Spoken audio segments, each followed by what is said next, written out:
A gente vai já falar com a Bárbara, que ela está ao vivo, vai trazer detalhes sobre essa pandemia do coronavírus. Você tem que ficar ligado na TV em Tempo, porque aqui a gente vai estar trazendo sempre as informações sobre a pandemia do coronavírus. Inclusive, ontem teve uma reunião, né, do CIEAM, que é o Centro das Indústrias do Estado do Amazonas, né, com o Sindicato dos Trabalhadores, para falar sobre esse reflexo nas indústrias do Polo Industrial de Manaus. E a Bárbara Mitoso está ao vivo com o Wilson Périco, que é o presidente do Centro das Indústrias do Estado do Amazonas, para fazer um balanço.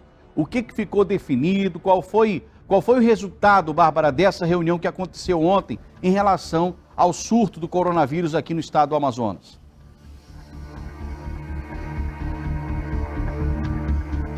Olá, Márcio, bom dia. Bom dia para você que está nos assistindo no 6 Horas Notícias.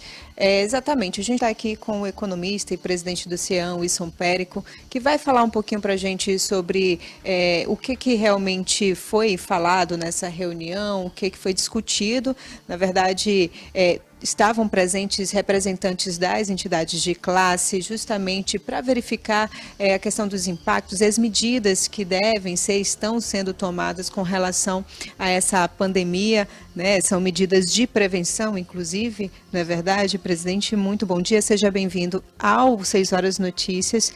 Conta um pouquinho para a gente sobre essa reunião, o que vocês discutiram, ficou algo acertado? Essa é a primeira de muitas, inclusive, né?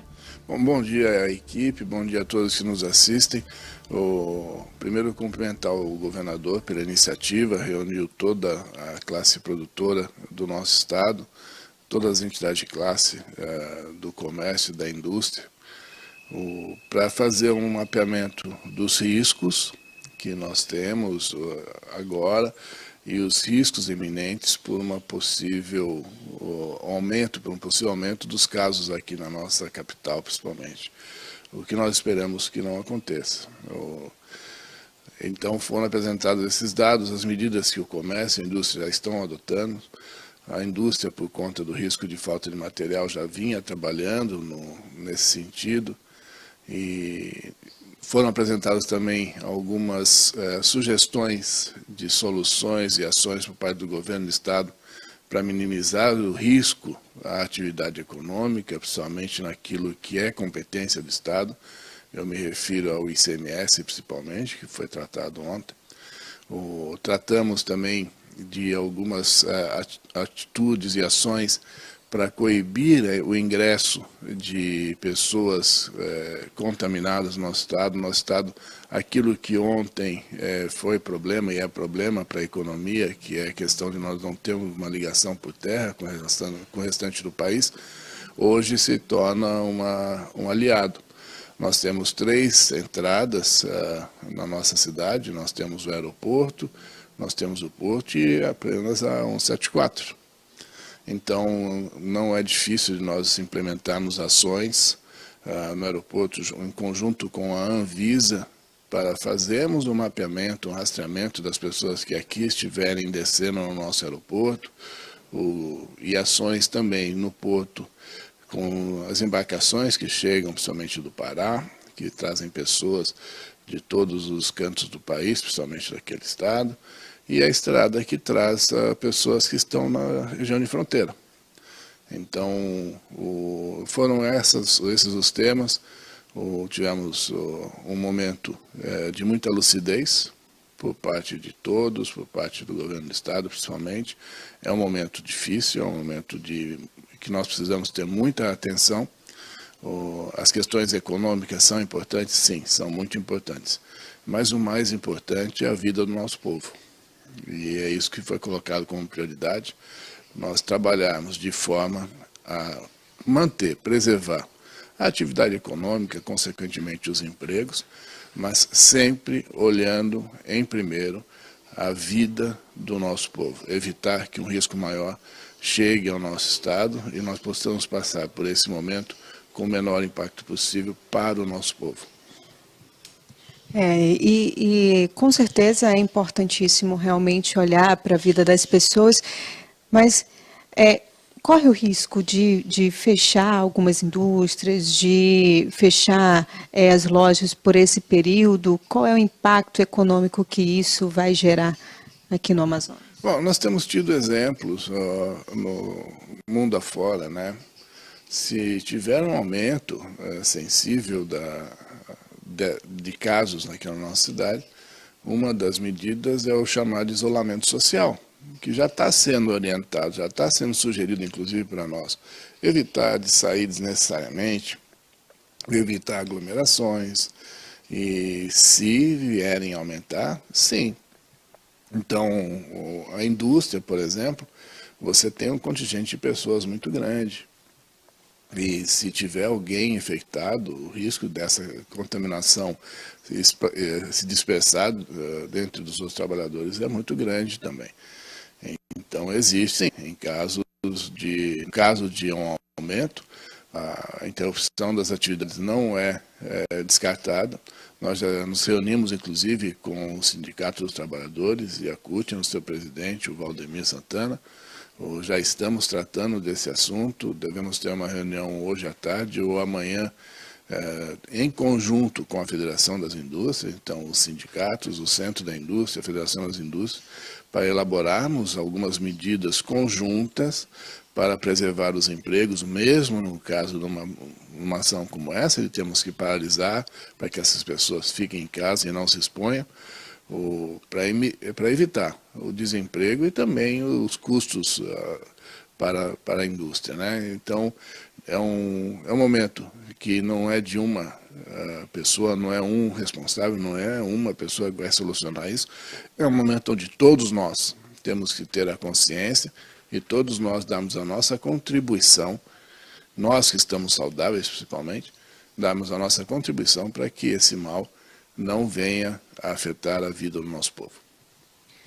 Agora, com relação, pode ser que realmente feche por conta, como o senhor disse, do aumento de número de casos, mas com relação aos próprios insumos, né, que vêm da China, como é que está essa situação? Então, nós tínhamos já uma previsão de impacto. Existem algumas empresas, 3 ou 4, que já adotaram medidas aqui no nosso estado, ou pelo menos 2 que devem fazer uma paralisação total de 15 dias, agora no começo de abril, até o dia 14 de abril. Outras com paralisações parciais das suas linhas, por conta da falta de insumos. Os embarques não aconteceram como esperado, por conta da paralisação da atividade na China, que é um exemplo que pode ser seguido por nós aqui. Mas a gente espera que esse impacto por falta de insumos seja o único que nós tenhamos, que nós não precisemos parar as atividades por conta do aumento de surto, e esse sim é o maior desafio por parte do governo do Estado, estabelecendo essas barreiras, e nós, como cidadãos, com a consciência de que nós precisamos, nesse momento, evitar aglomerações, evitar exposição pública, evitar locais que tenham muitas pessoas, sair de casa somente para o necessário. Aquelas pessoas que precisam trabalhar, as indústrias e o comércio estão tomando cuidados e ações de higienização, de orientação dos seus colaboradores para que isso não venha afetar, para que nós possamos ir e vir com segurança. Foram discutidas ações, inclusive, junto ao governo do Estado, com relação ao transporte público, o que é que nós podemos fazer para evitar o risco também na locomoção de pessoas utilizando o transporte público. Enfim, são muitos os desafios, são muitas as ações, e são ações de todos, ações conjuntas da sociedade e dos poderes públicos. Agora, deixa eu lhe perguntar uma outra situação com relação a essas empresas que o senhor falou que já estão tomando algumas medidas. Qual é o segmento? O segmento de um polo de 2 rodas, smartphones? Só para a gente entender um pouco. Não, principalmente o eletroeletrônico. Nós tivemos uma reunião no sindicato ontem, eletroeletrônico, ontem pela manhã, e algumas empresas reportaram essa situação. Mas os insumos oriundos da China atendem a todo o polo industrial, né? Então, todas aquelas atividades que demandem um ou outro componente vindo daquela região, e aquela região onde o surto começou concentra 52% do PIB chinês, ou seja, muitos fabricantes e componentes estão instalados por lá, e as atividades foram retomadas agora e estão numa curva de crescimento, não está plena carga ainda, né? Então é esse o problema, faltou a produção, postergou o embarque e vai faltar nas linhas de produção. Mas, de novo, esse é um impacto, mas não é o pior impacto.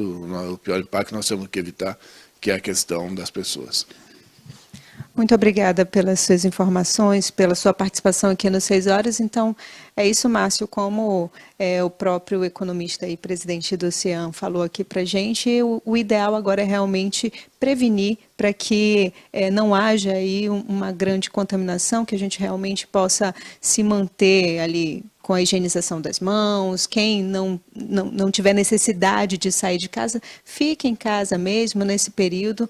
Então, essas são as medidas que a gente precisa tomar nesse momento. Volto com você. Obrigado, Bárbara, pelas informações. Agradeço aí ao Wilson Périco, aí, o presidente do CIAN.